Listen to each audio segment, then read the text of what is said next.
السلام عليكم الدراري ديالنا، تبارك الله عليكم. مرحبا بكم في فلوق جديد عند اسامه الطنجاوي اللي اول مره يشوف القناه ديالي. غيشوف هذا الموضوع اللي مهم بزاف من الناس اللي كيدفعوا الفيزا. يهود يعمل اشتراك اول حاجه، وما تنساوش جيم اللي جديده ولا اللي قديمه ولا اللي اول مره كيتفرج فينا يعمل جيم. ومرحبا بكم في هذا الفيديو هذا ان شاء الله اللي غادي يكون فيه شويه ديال المعلومات، شي شويه واحد المعلومه اللي بزاف الناس ما كيعملوهاش، وما عرفتش علاش الناس ما كيعملوهاش، وخصكم تعملوها حيت الفلوس ديالكم باش ما يضيعوش الفلوس ديالكم. علاش هذه المعلومه هذه اللي غادي تنفعكم بزاف، هذه خاص هذا الموضوع هذا الناس اللي دفعت الفيزا ولا اللي غادي تدفع الفيزا ان شاء الله. والله يحفظ يعني ما تخرجش بالرفض.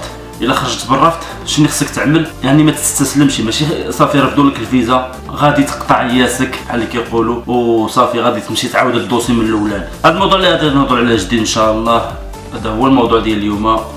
المهم اخوتي ديالي جبرتوني، يلا جيت من لونطريما مشيت ترينيت خيمناسيو، حيت كنتريني خيمناسيو عندي لونطريما ديال الكره ترينيت البارح بالليل، كانت عندي ديال الكره عندي نهار الثلاث ونهار الجمعه. خيمناسيو نتوما كعارفين كل واحد كيعمل 3 ايام ديالو ولا 4 ايام في السيمانه، كل مره شنو كيتريني، مره الصدر مره الظهر مره الكتاف، كل واحد ما علينا. خلينا من هادشي ديال لونطريما وهذاك الشيء. جبرتوني باقي بالخرسي ديال لونطريما هذا كنتريني به الكره وكنتريني به خيمناسيون صراحه، وباقي يلاه جيت نضرب غير خصني ندوش، ولكن جيت نقول لكم هاد المعلومات نيشان حيت بزاف الناس كيقولوا لي لا ترفضت لي الفيزا شنو غنقدر نعمل، ولا بزاف الناس كيترفضوا لهم الفيزا وما كيعرفوش شنو غادي يعملوا. لهذا اليوم ان شاء الله غادي نهضروا على هذا الموضوع هذا. مثلا انا ترفضت لي الفيزا، علاش ترفضت لي الفيزا هذيك؟ يعني كيبقى على حسب الموتيف ديالك. يعني مثلا الاغلبيه كيعطيهم موتيف 8 ولا الموتيف 9، يعني وثائق ناقصه او لا ما كيتيقوش في الشخص اللي غادي يعطيوه الفيزا. انا كانوا عطاوني واحد الرفض اول مره غادي ندفع الفيزا، عطاوني الرفض. علاش؟ كنت دفعت بروجيست كوميرس ودفعت فيزا السبته وترفضت لي. اول مره كنت باقي كنعقل في 2015 دفعت الفيزا ديال السبته وترفضت لي 2014 عفوا دفعت الفيزا ديال السبته، حيت 2016 كنت جيت هنايا، حيت دازت لي الفيزا ديال السبته عام ودازت لي الفيزا ديال السبته العام الثاني، وباقي كانت عندي الفيزا ديال السبته العام الثاني، ودفعت الفيزا ديال اسبانيا في 2016، يعني في 2015 في الاخر ديالو، يعني في البدايه ديال الدخول ديال 2016 كنت دفعت الفيزا ديال اسبانيا وعطاوها لي. ماشي هو هذا الموضوع ديالنا باش عطاوني الفيزا ولا ما عطاونيش الفيزا. انا بديت عطاوني موتيف 8 نهار اللي كنت دفعت الفيزا ديال السبته 2014، كانوا يعطوني موتيف ديال 8 باللي الوثائق ما كاملاش. والخطا اللي عملت بزاف الخطا اللي عملت مشيت دفعت في القنصليه الكبيره، يعني دفعت في القنصليه ديال الكبيره ديال طنجه. يعني ما كتعرفوني طنجاوي ماشي طنجاوي طنجاوي. دفعت في القنصليه الكبيره ديال طنجه، ديال القنصليه الاسبانيه اللي كاينه في طنجه. ما دفعتش في الملحقه. هذا بزاف الناس كيعملوها. من الاحسن، انا النصيحه لي من الاحسن تمشي تدفع في الملحقه، ما تدفعش في قنصليه كبيره. قنصليه كبيره معقده. اول حاجه كتدخل كاينه السيكوريداد اسبانيولي، تقدر تجبر مغربي، ولكن انا اللي كنت اول مره داخل اسبانيولي كيهضر بالعربيه ولكن اسبانيولي. دوني باس دابا ما كيعرفش اسبانيولي، ما يفهمش شنو يقول له، فهمتي؟ دوني باس دامي تو باسابورتي دامي تو دامي فوتو، فهمتي؟ واحد في شكل عنده شي قوانين في شكل، ماشي بحال الملحقه داكشي بالقانون بالرونديفو. كتجبر رونديفو في التليفون، كتمشي في الباب كتجبر السيكوريداد المغربي عنده الليسته، ما يخليكش تدخل تجي الساعه ديالك اولا قبل من الساعه ديالك بنص ساعه، حيت كل حاجه تما بملحقه صراحه منظمه على القنصليه. هادشي اللي يبان لي انا صراحه. ما علينا. الناس اللي ترفضت لهم فيزا شنو غادي تعمل؟ اي موتيف كان عندك، 1 2 3 اي موتيف، يعني ملي كيترفضوا لك الفيزا كيعملوا لك واحد الورقه علاش ترفضت لك الفيزا، وقبل ديك علاش ترفضت لك الفيزا كتكون مكتوبه يا بالفرنسيه بالاسبانيه، يعني على حساب القنصليه اللي دفعتيها. والاغلبيه كيخرجوا لك موتيف 8 او موتيف 9. يعني موتيف 8 اللي كيقولوا لك كيجيوك من الاخر، يعني ما تيقينش بك ولا الوثائق ناقصه عفوا. والموتيف 9 تقريبا يعني في حاله، يعني شي وثائق ناقصه ولا شي حاجه بحال هيك. غادي تقراو اللي عندكم الورقه، حيت انا هادشي 2014 كانت عندي ديك الورقه، ما عنديش دابا باش نشرحها لكم، باش نجبدها ونشرحها لكم. انا كيف ما قلت لكم جيت نيشان من الرياضه، جيت نيشان نقول لكم هاد انفورماسيونيس، ونتمنى تستافدوا منا، ولا تبخلوا علينا بالزر على النقر على الزر لايك، ونبداو على بركه الله. اول حاجه ترفضت لك الفيزا، ما تستسلمش، ما تقولش انا ترفضت لي الفيزا لا صافي غادي صافي. كنفش بحال بزاف ديال الناس اللي كنعرفهم، وبزاف ديال الناس كانوا تواصلوا معنا ترفضت لهم الفيزا وصافي، يعني ما زادوش يكملوا او عاودوا الدوسي من الاول ودفعوا مره ثانيه، لا خلاوها هي اول حاجه. ما خصكش تعاود الدوسي من المره الاولى اصلا باش تجي تدفع مره الدوسي، باش تجي تدفع الدوسي مره ثانيه خصك اولا تبع الرونديفو دابا كيتعطل على 6 شهور 7 شهور، كاين اللي كيتعطل على 8 شهور عام تقريبا. دابا بنادم خصو يدفع يعني شاب رونديفو من شهر واحد ورونديفو فين شابرو في شهر 8، يعني 7 شهور ديال الفرق باش غير تدفع الفيزا، وفي الاخر ما تعرف تخرج لك مرفوضه. يعني اللي ترفضت له الفيزا بلا ما يعاود يعني الدوسي من الاولاني وبلا ما يمشي يشبر الرونديفو يعمل الريكورسو.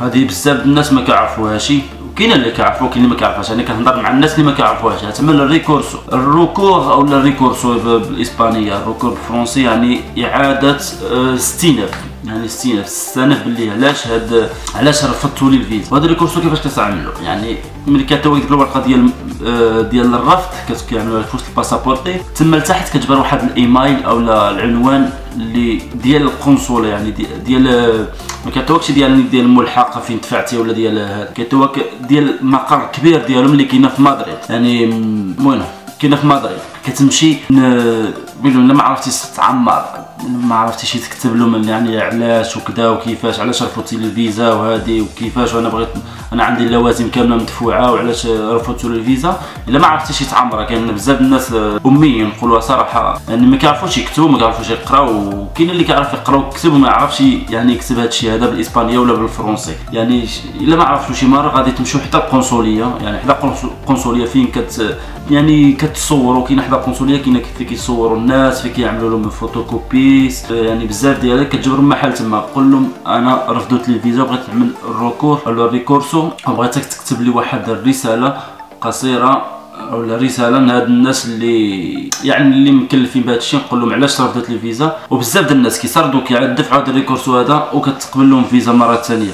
والله العظيم ما تستسلموش، الفلوس ديالكم ما يمشيوش هباء منثورا. يعني كنتي كتخلص واحد 100 اورو ولا 90 اورو، تخيل دابا مؤخرا في طنجه، غير في طنجه، ما نهضروش على كازا ولا رباط ولا ما عرف فاش من دوله ولا من مدينه، غير في طنجه اكثر من 10,000 واحد ولا اكثر من 20,000 واحد باغي يدفع الفيزا ودفع الفيزا والنص كبر ترفضت له الفيزا. تخيل هنايا 10,000 واحد مضروبه في 100 الاورو ولا 90 الاورو.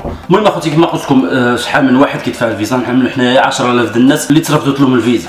هما ضروري غادي يكون كثر حيت طنجه كبيره بزاف وبزاف ديال الناس كلشي باغي يهاجر، المغرب كامل باغي يهاجر. كاين الناس من الداخل كتجي وكتعمل لاكارت من جديد على طنجه وشهاده السكنه والباسبور جديد باش يدفعوا الفيزا في طنجه. ابارتي الناس ديال طنجه، كاين الناس ديال الداخل كيجيو مرحبا بهم في طنجه وكيجيو وكيبدلوا كلشي على طنجه باش يدفعوا الفيزا في طنجه. يعني نعملوا حنايا 10,000 ديال الناس في واحد 100 الاورو، يعني في 1000 درهم.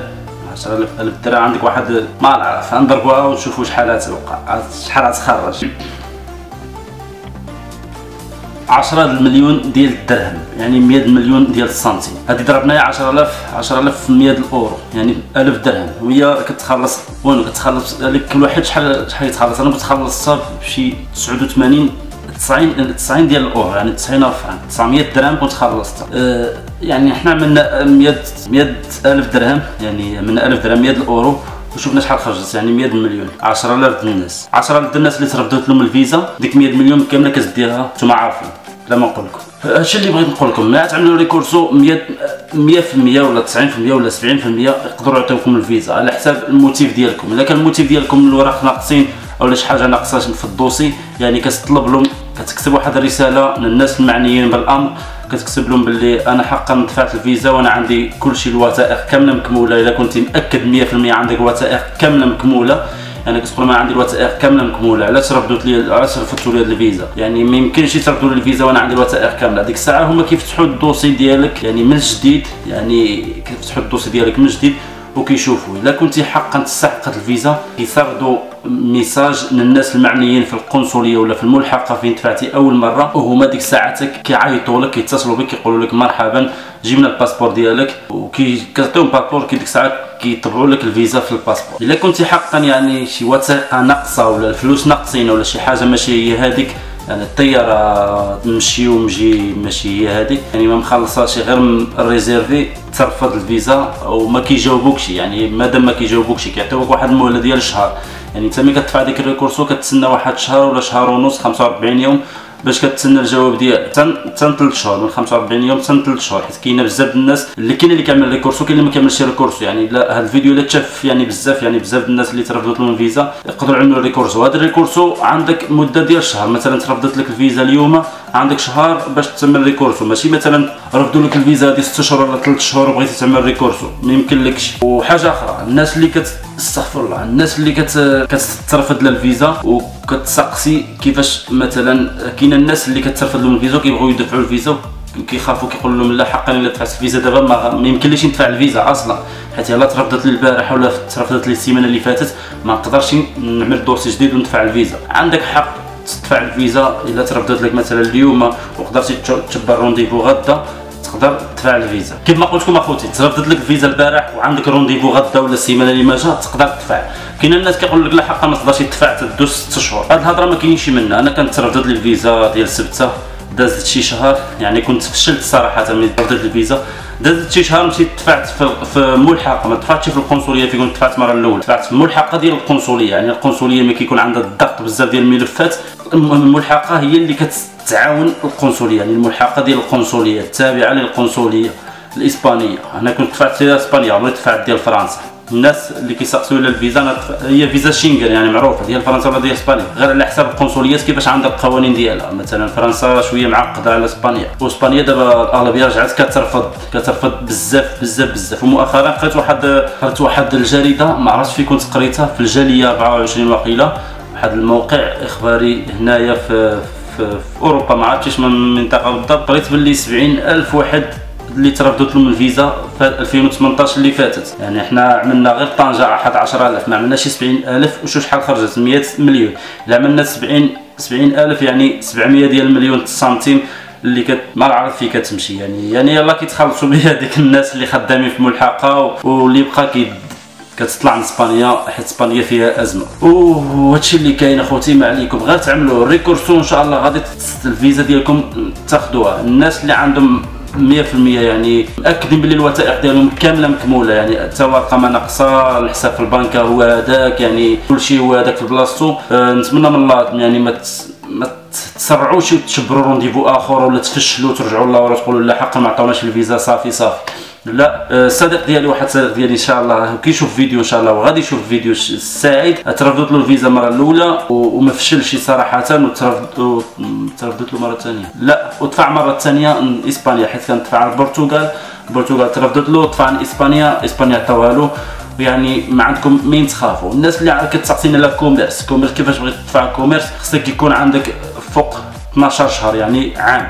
يعني الا عندك عام في كوميرس تقدر تدفع به الفيزا. تقول لي 7 شهور 8 شهور واخا تدفع غادي تخرج لك مرفوضه رفضا تاما. وهادشي اللي كاين. ما تنساوش تبارطاجيو الفيديو اخوتي مع الدراري ديالكم، الناس اللي كتدفع الفيزا وكترفض لها. ما تنساوش الريكورسو، يعني 60,000 عندك حق واحد المره، وهاد المره هذه ما تفوتش شهر. الا ترفضت لك الفيزا مثلا السيمانه اللي فاتت عندك حق، يعني حسب السيمانه اللي فاتت عندك شهر ديال الله يعني باش تدفع ديك الريكورسو. الا ما عرفتيش تكتب ديك الشيء بالفرنسيه ولا بالاسبانيه، ما عليك غير تمشي حدا ملحقه ولا حدا قنصليه اولا شي كاتبه عامه تكتب لك ديك الشيء، تعمل الريكورسو وكتسردوا ديك الورقه اللي كيعطيوك فيها الرفض. تما كتجبر واحد العنوان من تحت ولا الفوق فين تسرد هاد الرساله هذه، يعني في الكوريو الكترونيكو، يعني الايميل او الجيميل ديال الشركه ديال القنصليه. وهادشي اللي كاين ان شاء الله. نتمنى يعني اغلبيه الناس اللي ترفضت لهم في الشهر يعني ما يفشلوش. عندك شهر د الله عمل الريكورسو باش ما يمشي لك شي واحد 900 درهم ولا 90 اورو